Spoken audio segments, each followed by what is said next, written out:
Hello welcome back friends. आपका स्वागत है आपके अपने चैनल स्टडी विद आरएल पर। जैसा कि आप सभी लोगों को पता है, हम यहाँ पर यूपी टेट और राजस्थान में होने वाली शिक्षक भर्ती परीक्षा रीट की मैथ की तैयारी करवा रहे हैं, जिसमें हमारा साधारण व्यास टॉपिक चल रहा था, जिसकी पिछली वीडियोस आपको हमारे डिस्क्रिप्शन बॉक्स में मिल जाएंगी। तो आज की साधारण व्यास के जो महत्वपूर्ण क्वेश्चन है वो हम आप लोगों के लिए लेकर के आए हैं, तो सामने देखेंगे आप लोग। पहला क्वेश्चन, किसी धनराशि का 5% का साधारण ब्याज मूल धन का 3/5 हो जाता है, तो बताओ साधारण ब्याज की दर क्या है। तो दोस्तों, किसी धनराशि का, तो ये आप 100 मान लीजिए, टाइम 5 इयर्स, मूल धन का 3/5 हो जाता है, तो 100 का 3/5 हो रहा है, 5 10 20, तो ये हो गया आपका 60 हो गया आपका। तो बताओ साधारण ब्याज की दर क्या है, यानी कि दर पूछे जा रही है यहाँ पर। फॉर्मूला ब्याज इंटू 100 मूलधन इंटू समय। तो देखिए दोस्तों, ब्याज मूलधन का 3/5 हो रहा था, तो मूलधन 100 था, तो ब्याज जो हमारी पता चली 100 सपोज करा, निकल के कितना आया 100 माइनस 60, यानी ब्याज कितनी है 40।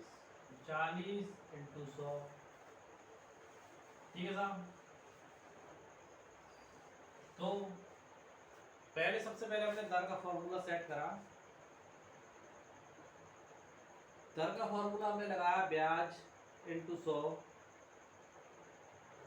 इससे दर निकाल ली, ब्याज निकाल ली। दर निकालने के लिए 100 इंटू, ये जो ब्याज जो हमने निकाली है, ये धनराशि का 5 3/5 हो जाता है, तो ब्याज अपनी कितनी 60 आ रही है। कितनी आ रही है दोस्तों 60 आ रही है। तो 60 इंटू 100, मूलधन कितना 100 इंटू समय कितना टाइम 5, 100 से 100 चले गए, 5 एकम 5, 5 2 10। दर कितनी रही दोस्तों 12%। स्क्रीनशॉट ले लीजिए आप इसका। एक बार फिर से बता देते हैं, किसी धनराशि का 5 वर्ष का साधारण ब्याज, तो हमने मूलधन जो था सपोज कर लिए 100, तो 100 का 3/5 निकालेंगे तो ब्याज अपने आप पता पड़ जाएगी। 100 का 3/5 निकाला हमने, तो क्या निकल गया ये हमारी 100 इंटू 3/5 बराबर 60, यानी कि इसकी क्या थी ब्याज, इतना हो जाता। तो बताओ साधारण ब्याज की दर क्या है। दर का फॉर्मूला ये रहा, ब्याज यहाँ आ गई 100, ये रहा मूलधन, ये रहा और ये आ गया, तो आपका आंसर क्या आ गया 12%। अब देखिए अगला क्वेश्चन, किसी राशि पर 6% वार्षिक दर से 3 वर्षों और 4 वर्षों से प्राप्त साधारण ब्याजों का अंतर 150 हो, तो वह राशि क्या है। एक बड़ा ही महत्वपूर्ण प्रश्न। किसी राशि पर सपोज कर रहा हूं, जो राशि है वह आपकी हमने 100 मान ली, ठीक है दोस्तों, और दर आपकी दे रखी 6%। टाइम देखना है, प्रिंसिपल हमने मान लिया 100, रेट दे रखी है 6%, टाइम दे रखा है उसने 3 वर्षों और 4 वर्षों का अंतर, 3 माइनस 4 बराबर क्या हो गया 1 वर्ष। ब्याजों में अंतर 150, तो वह राशि ज्ञात करनी है। राशि ज्ञात करने के लिए फॉर्मूला, राशि पूछ रहा है तो पी ब्याज इंटू 100 और दर इंटू समय। तो ब्याज कितनी 150 प्राप्त कर रहा है, 100 दर कितनी है 6, टाइम कितना है 6 है, टाइम 1 साल का है। तो दोस्तों फॉर्मूले के अकॉर्डिंग हमने इसको सेट कर दिया। अब हम इससे कैलकुलेशन करते हैं। कैलकुलेशन करी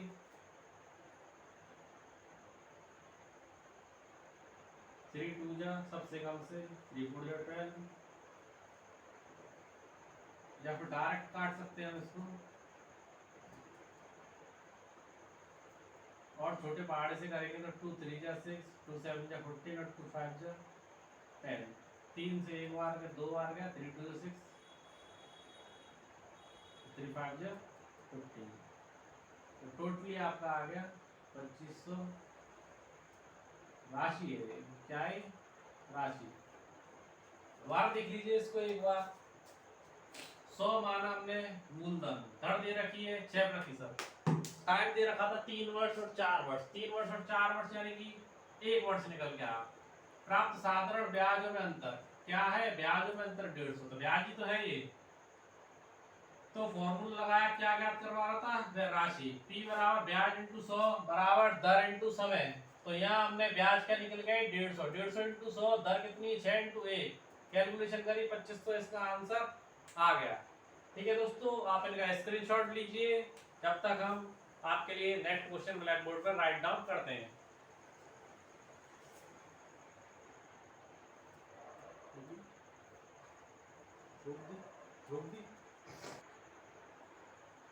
हाँ दोस्तों, अगला क्वेश्चन देखिए।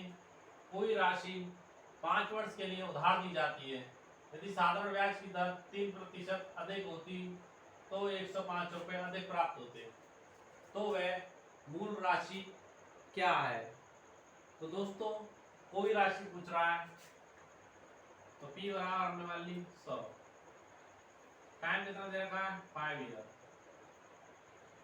साधारण ब्याज की दर 3% अधिक होती, जब 3% अधिक होती तब उसके जो दर थी, यानी कि दर जो है 3%, यानी रेट क्या हो गई 3%, तो 105 रुपए अधिक प्राप्त होते।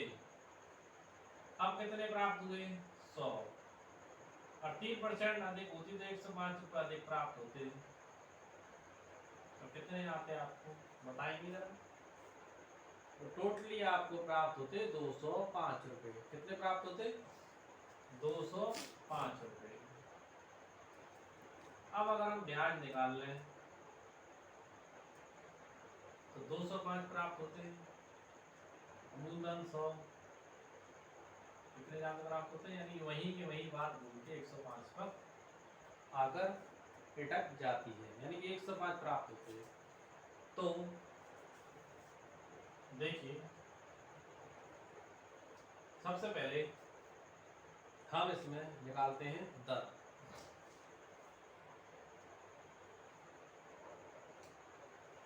ब्याज कितनी है 105 इंटू 100, तो प्रिंसिपल 100 और टाइम कितना 5, 100 से 100 कट गया, 5 दूनी 10, 5 एकम 5, तो वह जो राशि है वो 21 रुपया है। क्या है दोस्तों वह राशि 21 रुपया। कितनी निकल गई दोस्तों वह राशि 21 रुपया निकल गई।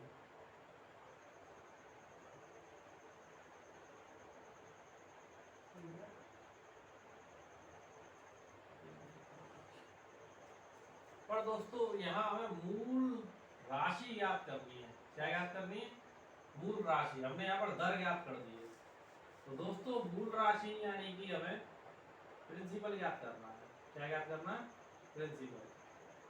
तो प्रिंसिपल के लिए 105 इंटू 100, दर कितनी है अपनी 3, और टाइम कितना है अपना 5।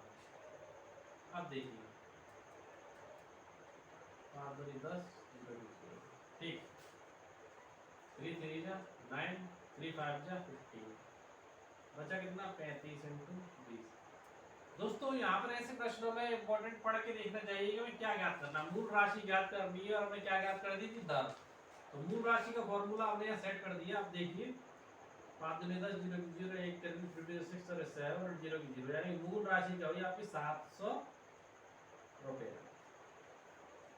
प्रश्न को पढ़ करके देखना दोस्तों बहुत ही आवश्यक होता है।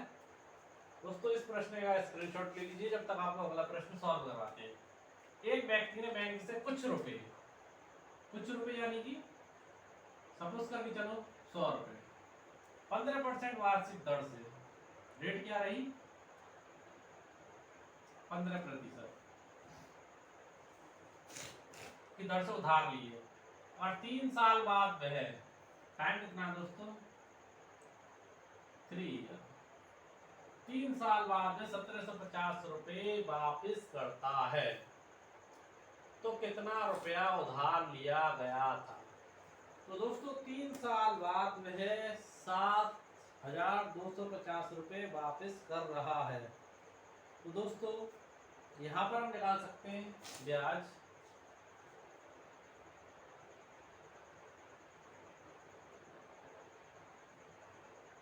₹1700, 7250, मूलधन क्या हमारा में 100। ठीक है दोस्तों, अब रुपया पूछ रहा है, प्रिंसिपल पूछ रहा है, ब्याज कितनी हो गई 100 कर लो इंटू 7250 फिर 100, दर कितनी, दर आपकी 15 है और टाइम आपका 3 है। ठीक है फ्रेंड्स, इस कैलकुलेशन को हमने इस तरीके से सेट कर लिया। मैं कितना रुपया उधार लिया, रुपया यहाँ पे हमसे पूछ ही रहा है एक्स, प्रिंसिपल ही तो निकाल रहे हैं। तो इस कैलकुलेशन को हम आगे बढ़ाते हैं। करा हमने, ये देखिए x बराबर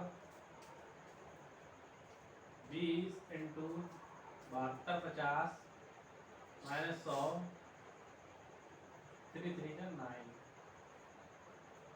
क्रॉस मल्टीप्लाई करेंगे तो ये आपको हो गया 9x बराबर 20,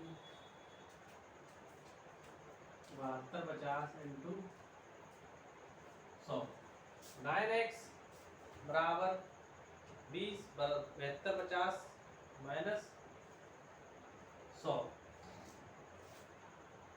यहाँ हमने इसको 100 माना, चाहे तो हम इस प्रिंसिपल को x भी मान सकते हैं, जैसे हमने x मान लिया इसको यहाँ पर और यहाँ पर भी x कर लेते हैं तो यहाँ पर भी x हो जाएगा ये, और ये भी इसका x हो गया और ये भी x हो गया। x मानकर हमें सॉल्व करने में आसानी रहती है। तो देखिए दोस्तों आगे देखिए 9x बराबर ये हो गया 7250 इंटू 20, ठीक है, और ये आपका हो गया 20x। जब आपका 2x दे रखिए दोस्तों, एक आपका 9x है और दूसरा आपका 20x है, तो दोनों को जब एक साइड लाएंगे तो यहाँ पर ये जुड़ जाएंगे, 9x प्लस 20x बराबर 7250 इंटू 20। तो यहाँ क्या हो गया x बराबर 7250 इंटू 20। तो दोस्तों यहाँ आपका ये माइनस में था इसलिए यहाँ आपका प्लस में हो गया, तो 7250 इंटू 20 और डिवाइड किससे करना 29 से। अब इस कैलकुलेशन को जो करेंगे तो इसका आंसर आपका 500 आएगा। ये क्वेश्चन एक बड़ा ही महत्वपूर्ण क्वेश्चन है और इसकी काफ़ी लंबी कैलकुलेशन होती है। ये क्वेश्चन आपका रीट में 2011 में पूछा जा चुका है। ये सारा पैटर्न मैंने आपको सॉल्व करके बताया है प्रॉपर तरीके से, परंतु इसकी एक बेहतरीन शॉर्ट ट्रिक्स और होती है, उस शॉर्ट ट्रिक्स को मैं आप लोगों को बताने जा रहा हूँ, जिससे आप शॉर्ट ट्रिक्स के माध्यम से इन प्रश्नों को सॉल्व कर सकें। तो दोस्तों देखिए इस प्रश्न की एक बेहतरीन शॉर्ट ट्रिक्स। तो देखिए ने बैंक से कुछ रुपए 15% वार्षिक दर से उधार लिए, अगर 3 साल बाद में 1750 वापस करता है, कितने 50 कर रहा है? 7250। कितने? 7250। हमारा मार्कर साथ नहीं दे रहा है। देखिए 7250 रुपए वापस करता है, तो 7250 रुपए तो आप ऊपर लिख दीजिए। फिर क्या करना होता है, कुछ रुपए 15% वार्षिक दर से, तो 15 कितने साल के लिए? 3 साल के लिए। कितना हो गया? 45। अभी देखिए मिश्र धन है, 1750 क्या है? मिश्र धन है, इसलिए हमने 45 माना। किसी व्यक्ति ने बैंक से कुछ रुपए लिए, तो प्रिंसिपल हम 100 मानते हैं, तो 100 प्लस 45 कर रहे हैं, जब भी तो हमें 7250 मिल रहे हैं, तो टोटली कितना है? 145। अगर यहाँ मिश्र धन नहीं होता तो हम ये टोटली 45 ही लिखते। इस इंपॉर्टेंट बात को आप अपने माइंड में सेट कर लीजिए। ठीक है दोस्तों, 7250 बटे 145, और जो हमने मूलधन जो हमारा माना था 100। अभी बड़ी आसानी से सॉल्व हो जाएगा। देखिए 1700 145 से सीधा भाग लगा दो, 5 बार करके देख लो। 25 की 5, 2 के रिलीव, 20 की 2, 2 के रिलीव, 5 में 5 7, 725, 5 बार 725, बीच कितनी जीरो बची? 3, 1 2 3। ये आपका बड़ा ही शॉर्ट ट्रिक से ये आंसर हमने एक झटके में बैठा दिया। और पेपर में हमें शॉर्ट ट्रिक्स की आवश्यकता होती है, जिससे हम अपने क्वेश्चन पेपर को जल्दी से और सटीक तरीके से सही कर सकें। इसलिए दोस्तों शॉर्ट ट्रिक्स अपनाएं और अपना कंपटीशन पेपर में सिलेक्शन पाए। ओके दोस्तों, कल मिलते हैं अपनी नेक्स्ट वीडियो के साथ। थैंक यू दोस्तों।